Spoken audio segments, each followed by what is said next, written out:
Bonjour à tous et bienvenue sur ma chaîne, bienvenue également à mes nouveaux et nouvelles abonnés. Donc aujourd'hui on se retrouve pour un nouveau défi proposé par Sophie de la chaîne Sophie Créa. Je vous mettrai le lien de sa chaîne en barre d'infos. Elle propose sur sa chaîne tous les 15 jours des défis proposés par ses abonnés et donc pour ce défi numéro 19, c'est proposé par Christine Decarme. Au niveau des consignes, il faut réaliser un mood board couture sur le thème de la couture, en ajoutant de la dentelle, des points de couture à la main ou à la machine et un ou plusieurs boutons. Donc vous allez voir, c'est un peu rigolo. J'ai cherché un peu dans les vidéos de la dernière fois où j'avais fait les défis parce que c'est vrai que il y a des choses qui sont bien sympas. Malheureusement, j'ai pas toujours le temps de le faire et souvent quand je participe aux défis, je participe hors date. C'est le cas encore une fois, pour cette fois-ci. Et en fait, le dernier défi que j'ai réalisé, c'était aussi un défi mood board, mais cette fois sur le thème de Halloween. Donc je vous mettrai dans le i en haut à droite le lien de la vidéo en question. Ça me faisait rire parce que le dernier défi, c'était aussi un mood board. Bref, pour cette petite parenthèse. Donc, pour ce défi, j'ai choisi d'utiliser mon pochoir de chez La Fée du Scrap. C'est un pochoir mood board exprès de format A5. Donc j'avais commencé par A5 au tout début où elle les avait sortis parce que j'avais aucune idée de savoir si ça allait me plaire ou pas. Et puis finalement, j'aime beaucoup en fait ce petit format. Par la suite, je m'étais procuré des pochoirs de dimension supérieure, donc des formats A4, et je m'en étais servi essentiellement pour faire à l'époque comment on appelle ça, mon project life. J'avais voulu faire voilà, toutes mes semaines étaient présentées selon une forme un peu de mood board. Et c'est vrai que je m'étais bien prêtée au jeu, donc je les ai pas mal utilisés. Là, c'était l'occasion un peu de ressortir parce que c'est vrai que j'en fais pas souvent. Puis bon, maintenant, avec les années, je commence à avoir quand même assez du matériel. Et j'aime bien pouvoir les ressortir de temps en temps. Et c'est vrai que quand il y a des défis comme ça, ça nous aide un peu.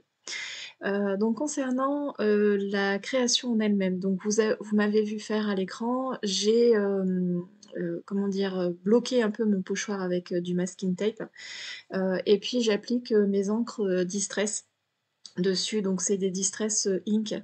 Les Oxide j'aime bien, mais là je voulais quand même un fond qui soit relativement, assez flouté, mais je voulais pas quelque chose de très marqué, je voulais quelque chose d'assez discret.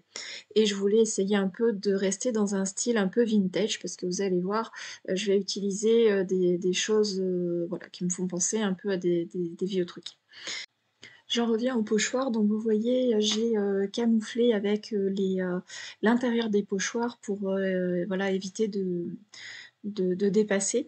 Elle faisait ça sur ses pochoirs, je pense qu'elle les fait toujours, ça fait un petit moment que j'avais pas commandé sur son site.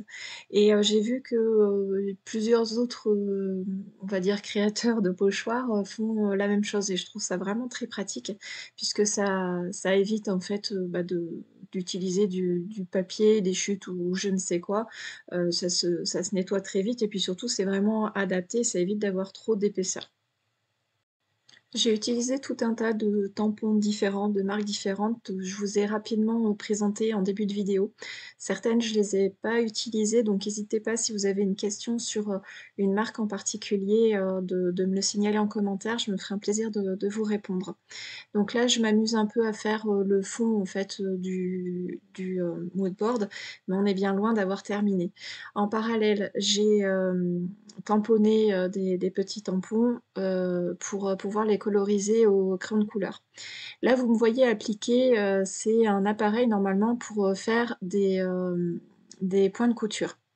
Sauf qu'à l'époque, ça fait très longtemps que je l'ai, je ne savais pas vraiment comment ça s'utilisait et en fait j'ai un petit peu comment dire? Écraser les pointes et donc du coup, elles ne font plus, leur office, de percée. Donc ce que j'ai fait en fait, c'était pour vous montrer un peu, parce que, cet outil est quand même relativement, sympa à utiliser. Il en existe différents, styles, là c'était des points un peu droits, mais vous avez aussi des points zigzag et tout ça, donc ça peut être assez sympa. Voilà, moi, je l'ai cassé. Bref, passons. Donc ce que j'ai fait en fait, c'est que j'ai tout simplement pris comment on appelle ça? L'outil pour percer là normalement, en couture, mais bon j'en ai un aussi en scrap et bah, j'ai tout simplement percé mon papier à peu près à intervalles réguliers. J'ai pas voulu, faire quelque chose de forcément très régulier. Tout ce que je voulais c'était que, les points arrivent dans les coins en fait, donc voilà, je voulais faire quand même quelque chose d'assez simple. Et bah, c'est là où je me suis rendu compte que de faire la couture à la main sur du papier, bah, en fait, c'est vachement long.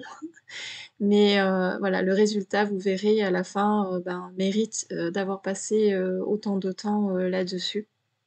Ça rend vraiment, quelque chose de très, voilà, sympa parce que vous avez du fil, ça fait un léger, relief. Mais voilà, ça m'a pris quand même beaucoup de temps. Je pense que j'ai dû y passer, 2 heures, rien que pour faire la couture à la main. Donc là, je vous montre les, tampons que j'ai, colorisés, donc comme je vous disais, au crayon de couleur et ensuite, bah, je les ai tout simplement détourés. Pour la consigne de mettre de la dentelle, je vais tout simplement, rajouter une petite dentelle sur le haut de mon corset que je vais venir positionner sur, l'endroit où il y a le mannequin avec le premier tampon de fond. On le voit pas très bien et ça me permet un peu de camoufler la zone, qui a mal été tamponnée. Donc je voulais jouer un petit peu comme ça, sur, voilà, sur les épaisseurs, la superposition, des tampons, par rapport au mood board.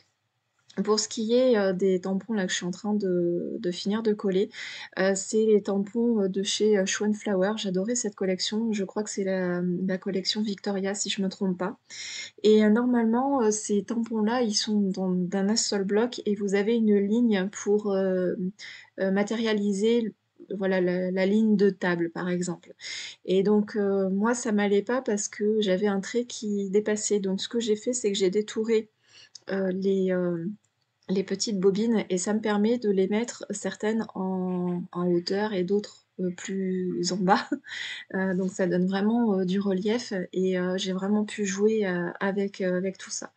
Donc je tiens à préciser, je suis, une grande débutante dans la colorisation, au niveau des crayons de couleur, mais pour le corset, je trouve enfin je suis assez satisfaite, de moi, donc vous me direz, pour celles qui maîtrisent un peu mieux, le truc. Et concernant les boutons, j'avais hésité à les, percer pour les broder également, les coudre, mais finalement je me suis dit que j'allais, passer au plus rapide et donc juste de les coller avec, ma colle, 3D. On arrive bientôt à la fin de cette vidéo. Je vais vous montrer, de plus près, ce que ça donne. Ah oui et là tant que j'y vois, j'ai, préféré, rajouter, de la couleur sur les tampons de fond avec, mes crayons de couleur juste pour leur apporter une petite touche, voilà un peu de relief. J'espère que cette vidéo vous aura plu. N'hésitez pas à liker, commenter, partager cette vidéo et on se retrouve très vite pour une prochaine vidéo. Salut!